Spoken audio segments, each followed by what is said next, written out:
Quero chamar agora o Luiz Mendonça com a palestra de conjugação de aceleradores, novos modos de reconstruir o espaço K.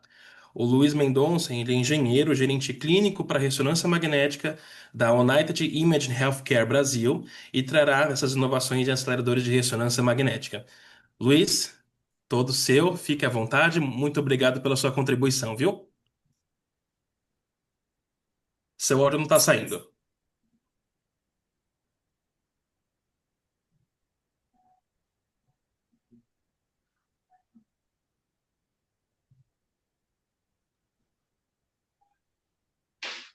O áudio ainda não.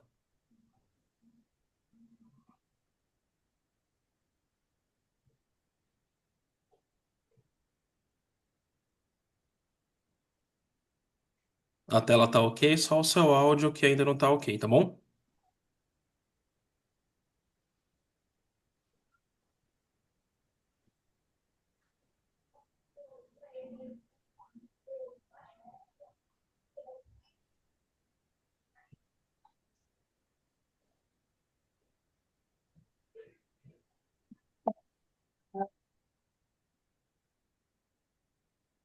Deixa eu ver.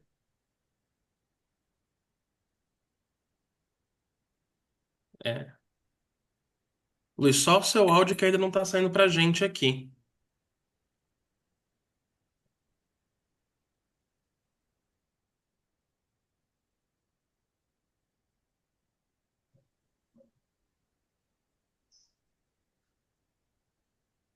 Ainda não, Luiz. Ok, Agora sim.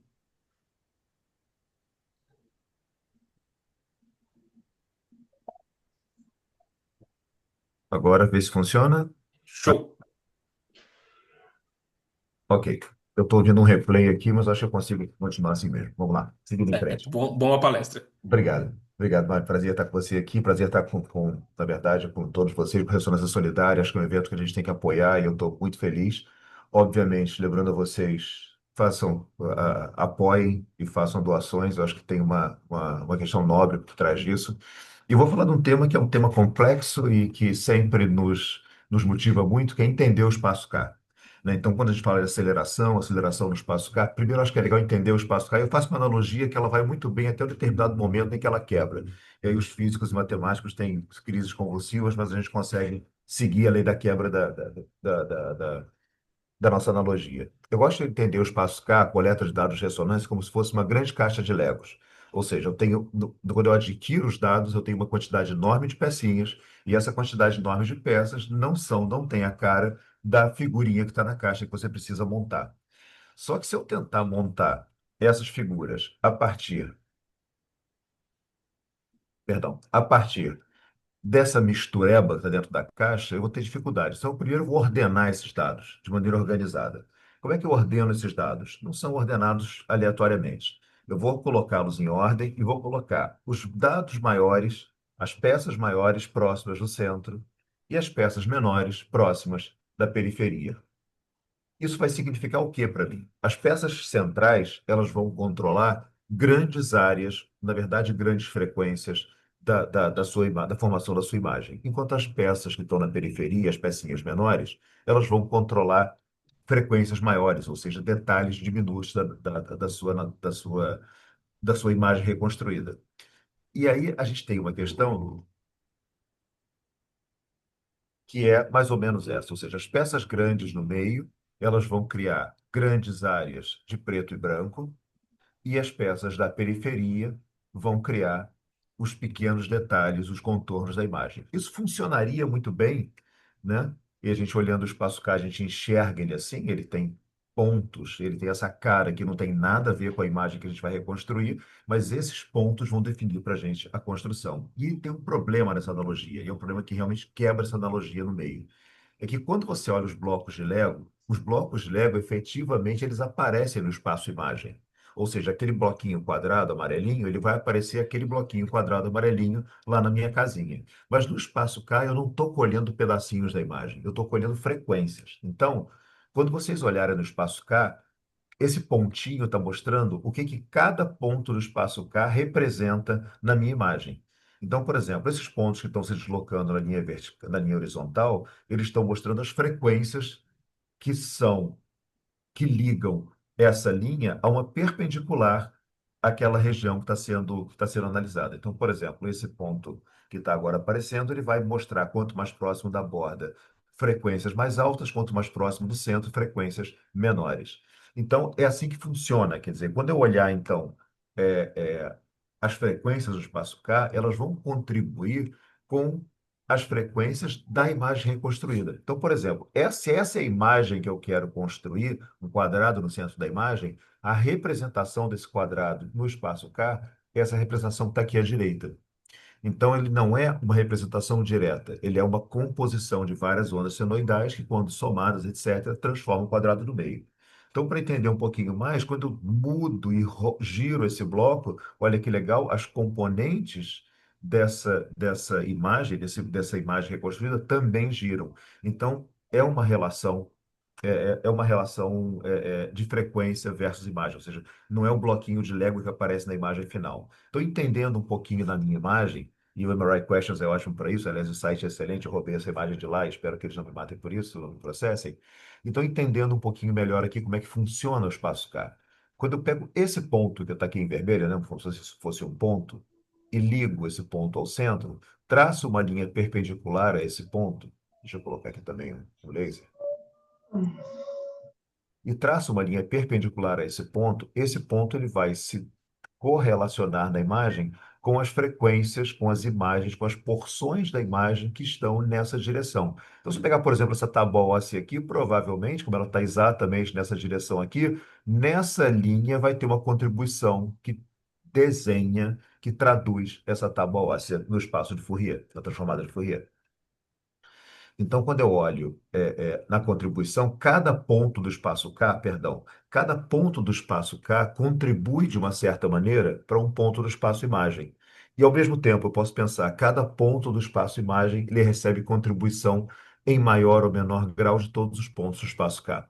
Então, é uma relação biunívoca, uma relação que não é uma relação clara, unívoca, é uma relação de muitos para um e de um para muitos, mas é uma relação de transformação e de composição de imagem. Então, como é que eu preencho o espaço K? Para gente entender como é que ele é preenchido. Eu pego uma sequência muito simples, um gradiente eco espolhado, por exemplo, onde eu faço uma seleção de cortes, aplico uma codificação de fases, uma codificação de frequência, e com essa codificação de fase eu leio uma linha do espaço K. No TR seguinte, eu faço uma outra codificação de fase e leio a segunda linha do espaço K. No terceiro eco, no terceiro TR, eu leio uma terceira linha, então, ou seja, para cada TR, eu vou lendo uma linha do espaço K. Como se fosse uma sequência spin-eco, não faixa, uma sequência spin-eco, ou uma sequência gradiente de eco espolhado. A cada TR, uma leitura de uma linha do espaço K. Se eu faço isso, o meu tempo de scan, meu tempo total para ler todo o meu espaço K, qual vai ser?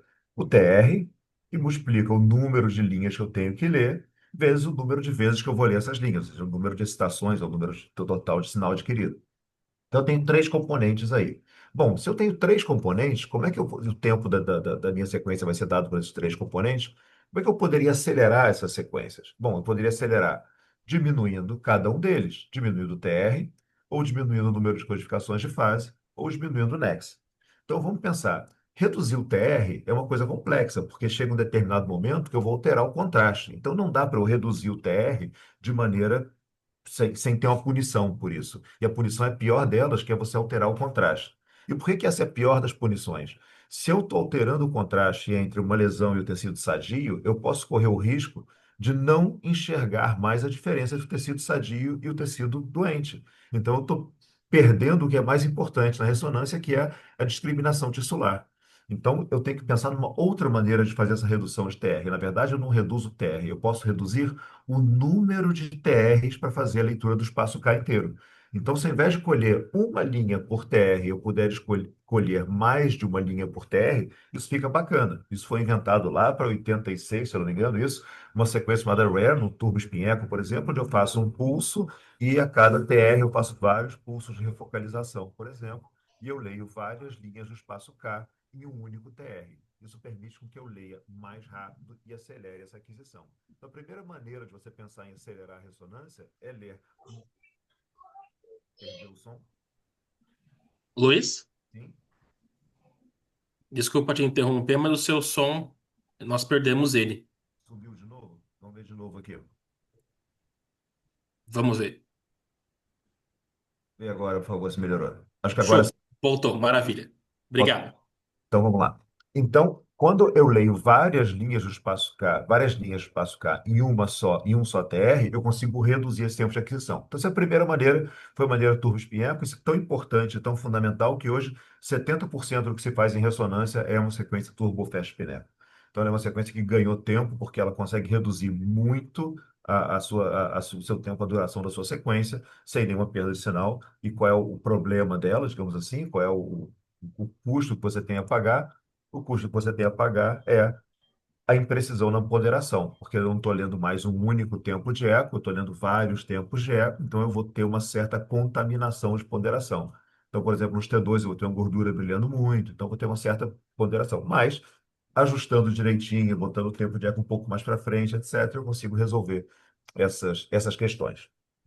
Uma outra maneira de acelerar a aquisição é reduzir o número de codificações de fase, ou reduzir o NEX. Só que quando eu estou fazendo isso, reduzindo a leitura de codificação de fases ou reduzindo o NEX, eu estou perdendo a amostra, eu estou perdendo informação. Então, eu estou fazendo uma coisa que se chama de subamostragem ou undersampling, ou seja, eu estou diminuindo o número de amostras que eu tenho. E aí eu tenho questões importantes. Eu posso estar diminuindo o sinal, eu posso estar diminuindo a informação clínica, então, isso é importante. Então, como é que eu faço isso? Quais são as formas de diminuir isso de maneira saudável? Lembra que a gente percebeu ali que esse ponto do espaço ele contribui com as frequências que estão nessa direção? Então, vamos lá. Qual é a maneira óbvia de pensar? Ora, a simetria hermitiana me mostra o seguinte: se eu quiser agora considerar uma outra região do espaço, por exemplo, que é exatamente o oposto com relação ao centro dessa região, qual vai ser a região que ela vai ler? É exatamente a mesma direção, elas estão só defasadas em 180 graus, ou seja, mais 180 e menos 180 estão codificando as mesmas frequências, só que com a fase trocada, a fase invertida em 180 graus. Então, para que eu vou ler os dois pontos? Eu posso ler um ponto e imaginar ou discernir o valor do outro. Só que tem um problema, eu estou diminuindo o sinal que eu estou lendo fazendo isso, mas eu não diminuo o ruído eletrônico, o ruído de leitura, etc. Então, eu estou perdendo um pouco da relação sinal-ruído. Mas é legal, porque eu estou conseguindo ganhar tempo com isso.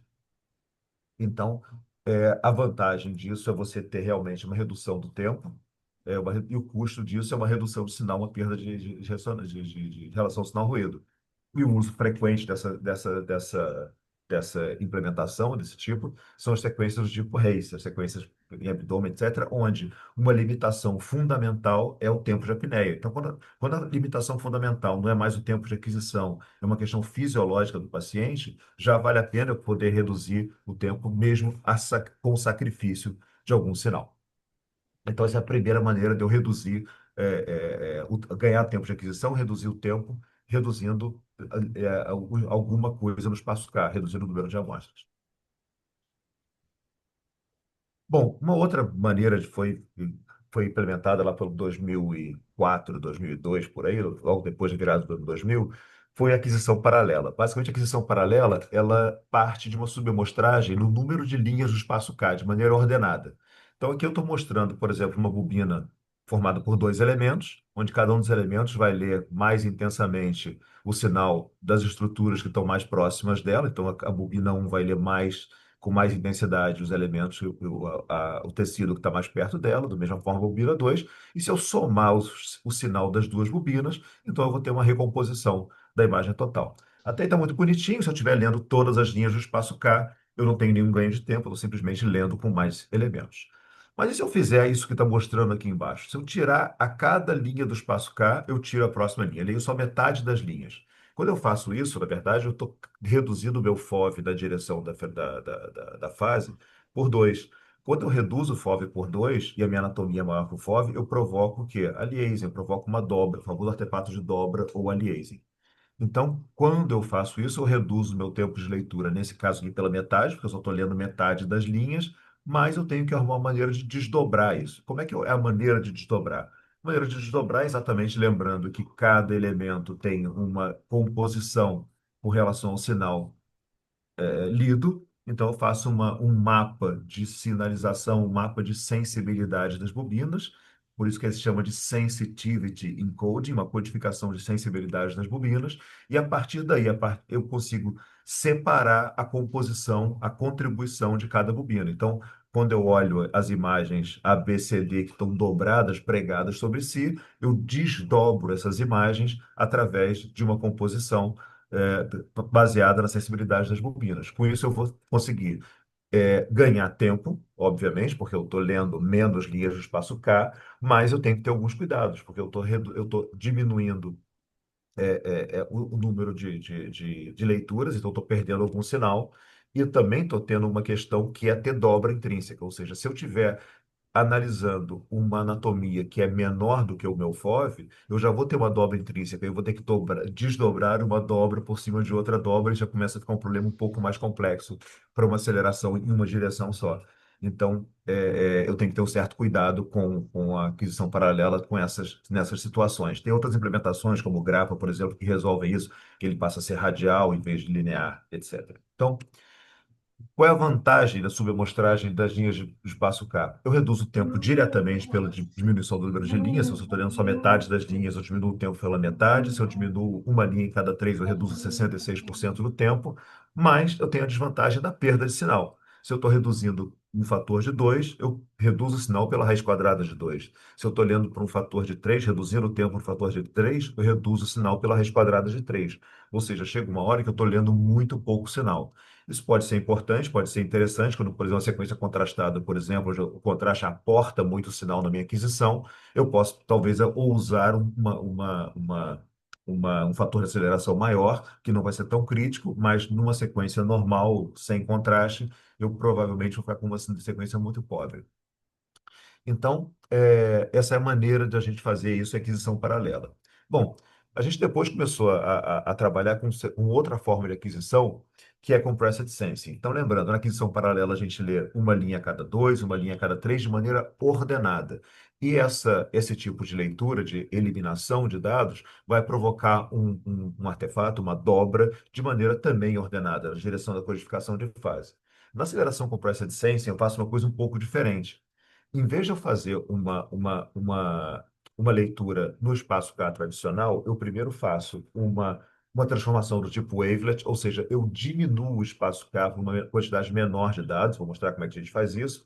Depois eu leio uma quantidade reduzida de pontos de forma pseudo-randômica. E como ela é pseudo-randômica, esse artefato que antes era ordenado e se manifestava como uma dobra, ele começa a ser um artefato que se propaga em várias direções. Então, essas dobras, elas deixam de ser uma dobra ordenadinha, organizadinha, e passa a ser ruído espalhado pela imagem.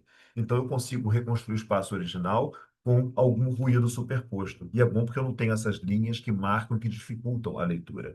Então, como é que é essa história do wavelet, da compressão tipo wavelet? Existem várias maneiras de pensar na compressão wavelet.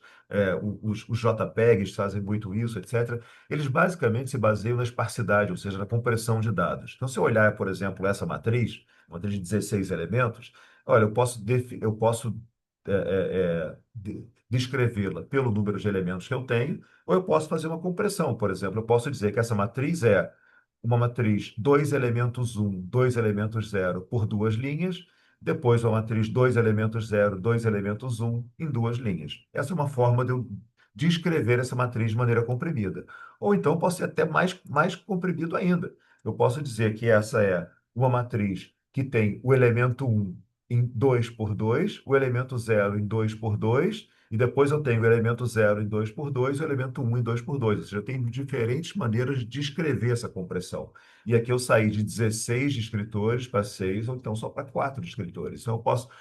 Os wavelets, a maneira como eu descrevo um wavelet me permite compactar, diminuir bastante a quantidade de dados. Então, sobre esses dados compactados, eu faço uma leitura pseudo-randômica e reconstruo as matrizes originais. Então, essa é uma imagem da Philips, por exemplo, eles mostrando uma transformada de Fourier com essa matriz, eu vou fazendo os wavelets indo cada vez mais próximo. Repara que eu tenho uma região central que ela é colhida de maneira integral para que eu possa ter a certeza de qual é a resolução máxima ou resolução adequada que eu posso chegar. e eu vou interativamente nesse processo, lendo cada vez mais dados, até que eu tenha um nível de sinal ruído e um nível de esparsidade que está coberto com essas transformadas. Então, essa transformada, por compressed sensing, ela funciona extremamente bem em imagens que têm uma esparsidade alta, ou seja, quando a escala de cinzas é relativamente limitada. Isso acontece, por exemplo, em colanjo, em anjo-tófilo, eu tenho muito preto e muito branco. Quando eu começo a ter uma imagem com uma alta gama de cinzas, uma quantidade de cinzas muito grande, ela já começa a ficar complexa, porque se eu começo a acelerar muito a imagem, eu perco detalhes finos e a imagem começa a perder. O aspecto de imagem de ressonância, a imagem tão linda que o Carlos nos mostrou ainda há pouco. Ou seja, ela começa a ficar plástica, ela começa a ficar lavada. E isso é uma limitação importante do Compressed Sensing. Altos fatores de aceleração em Compressed Sensing devolvem para nós uma imagem muito lavada. Então, você sempre tem um equilíbrio entre a aceleração e o que eu tenho no final. Bom, então, qual é o problema de todos esses quatro aceleradores que eu mostrei até agora? O problema é que todos eles envolvem uma subamostragem, ou seja, envolvem uma perda de sinal.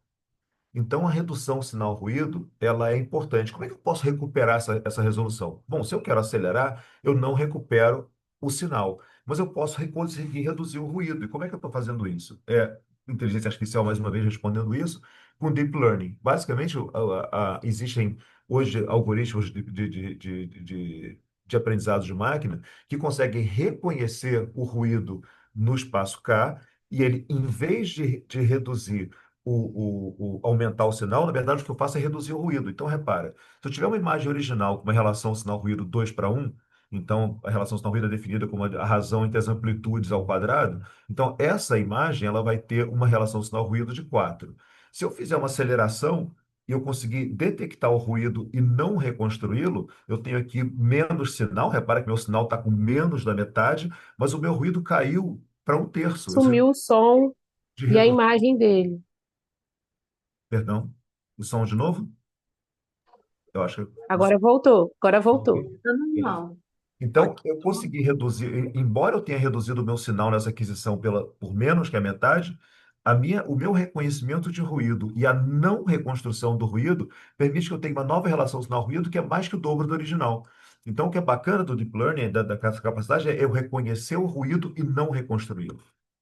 Então, quando eu faço isso, eu tenho uma situação bacana. Então, repara que quando eu reconstruo com Deep Learning, essa é exatamente a mesma base de dados, não são duas imagens diferentes. Esses são os mesmos dados adquiridos, um com a reconstrução convencional, soma de quadrados, sum of squares.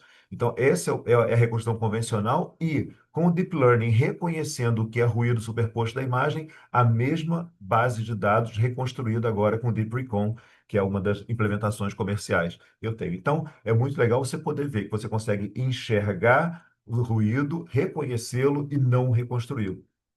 Então, essa é uma maneira de você recuperar a qualidade original da imagem sem perder tempo, mantendo a aceleração. E até que ponto isso chega? Isso chega num ponto muito bacana quando eu consigo fazer as duas coisas ao mesmo tempo. Quando eu consigo fazer a aceleração que a diminuição de linhas ou diminuição de pontos de espaço K permite, com a reconstrução com o Deep Learning. Então, eu estou mostrando para vocês aqui como a gente pode fazer isso usando as duas coisas ao mesmo tempo. Usando o Compressed Sensing, eu vou ter um espaço K resumido. Esse espaço K resumido, através do Deep Recon, me provê uma imagem. Então, por exemplo, existe uma das implementações do mercado que você pega todas as quatro maneiras que eu fiz. A sequência FAST, a sequência Fourier parcial, aquisição paralela e Compressed Sensing, tudo isso empilhado numa única implementação. Isso vai acelerar brutalmente o tempo de aquisição, só que eu vou perder muito o sinal ruído. E eu apoio, então, essa reconstrução com o Deep Recon. Então, eu consigo, com isso, recuperar o sinal ruído.